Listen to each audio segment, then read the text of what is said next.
The so-called Twitter files, which were written by a group of independent journalists given access to internal company documents, offer a behind-the-scenes glimpse at how the federal government shaped the flow of information on one of the world's largest social media platforms.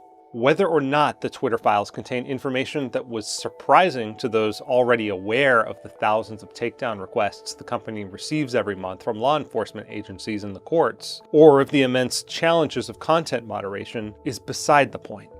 The Twitter files have brought important new information to light. They show that the company stifled debate over important policy issues by shadow banning certain accounts for no good reason and then misleading the public about it.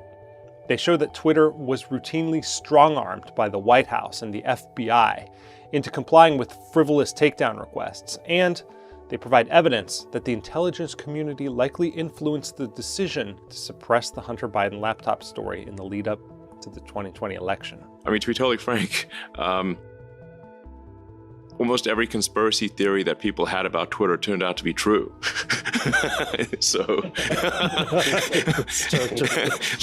Is there a conspiracy theory about Twitter that didn't turn out to be true?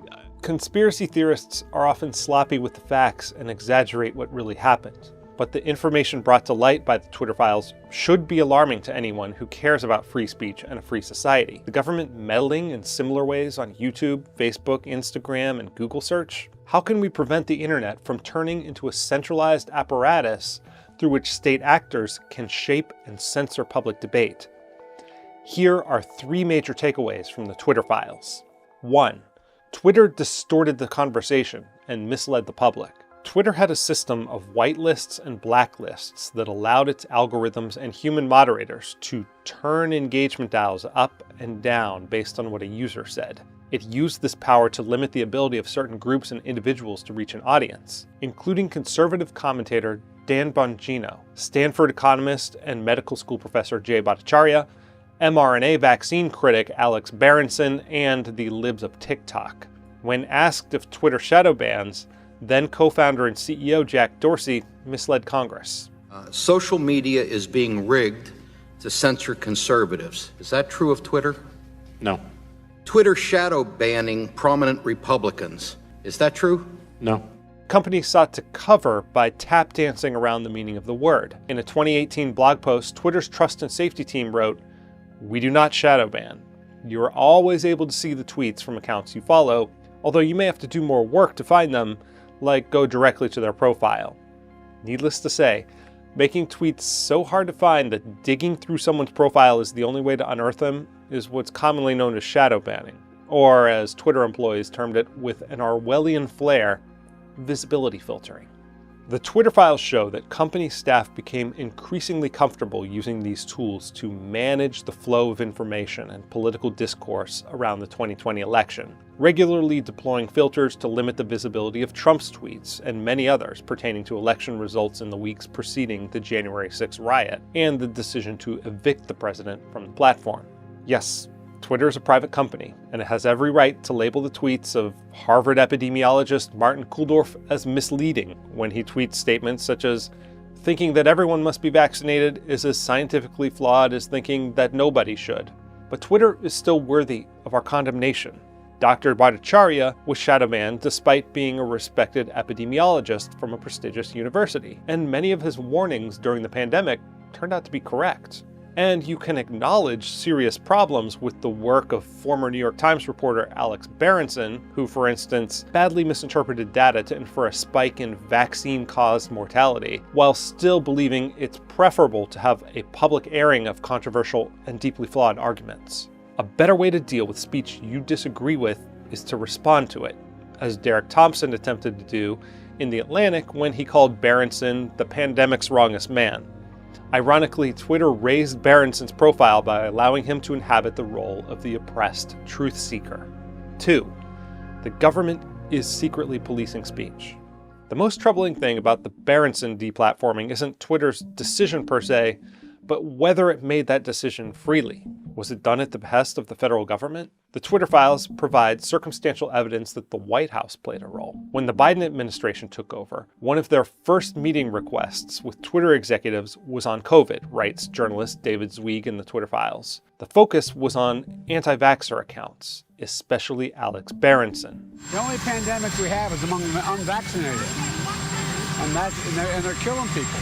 Berenson was suspended hours after Biden made those comments. Zweig also revealed that a series of meetings took place last December in which an angry Biden team excoriated Twitter executives because they were not satisfied with its enforcement approach and wanted Twitter to do more and to deplatform several accounts. In Twitter File 6, Matt Taibbi described Twitter as an FBI subsidiary. Agents from a dedicated task force would regularly send lists of accounts, some with fewer than 1,000 followers, for Twitter to look at for terms of service violations, such as this left-leaning account jokingly telling Republicans to vote a day late. Former Twitter trust and safety head Yoel Roth was in weekly meetings with the FBI, Department of Homeland Security, and the Office of the Director of National Intelligence. In return for the company's work handling FBI requests, Twitter received $3.4 million between October 2019 and early 2021. Yes, complying with something in the range of 8,000 requests would have required significant resources from Twitter, and there's no reason the government shouldn't have to pick up the tab. But should this arrangement really exist at all in a free society, given the mission creep the Twitter files exposed?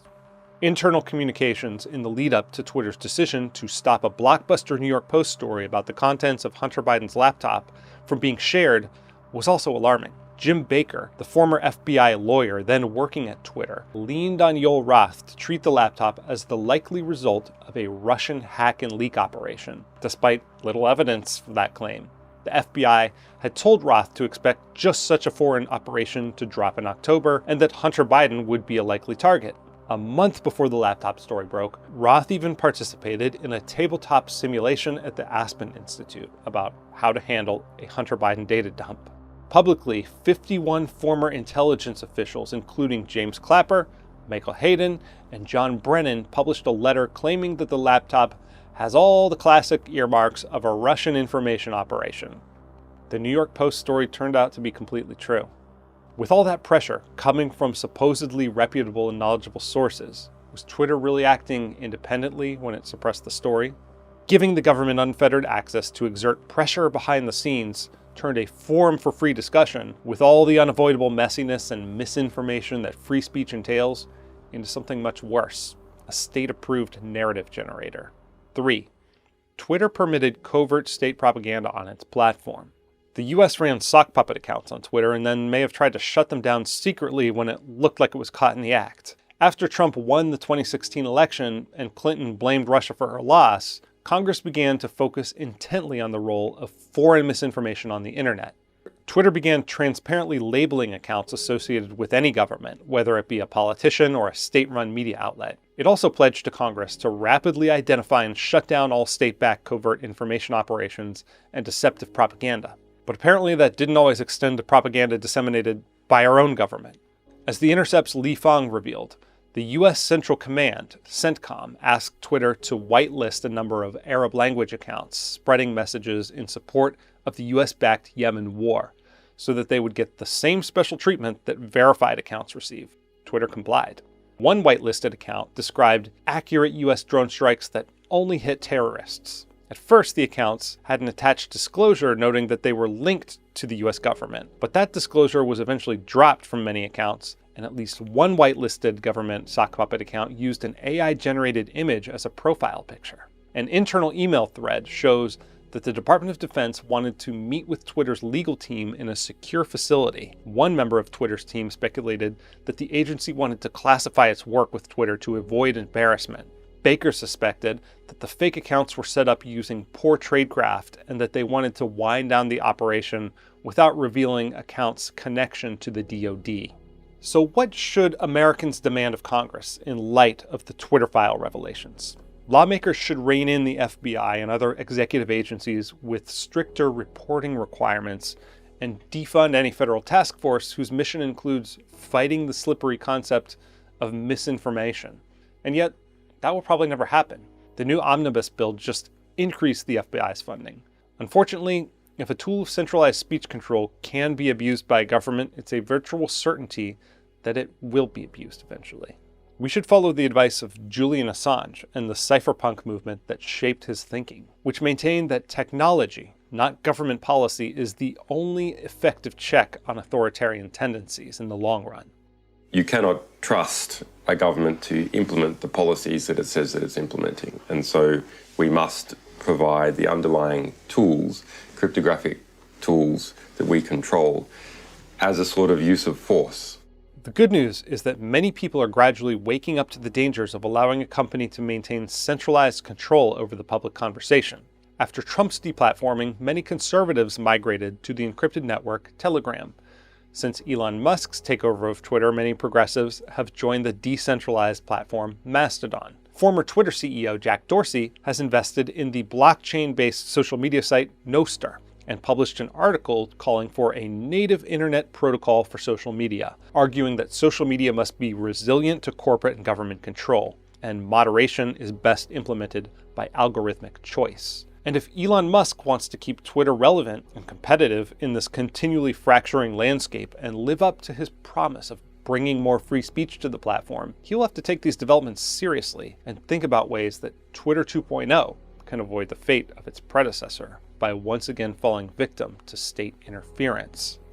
He should aim to design a platform that makes this kind of meddling impossible, so that we don't have to trust any tech executive, including Elon Musk, not to censor speech on behalf of the government.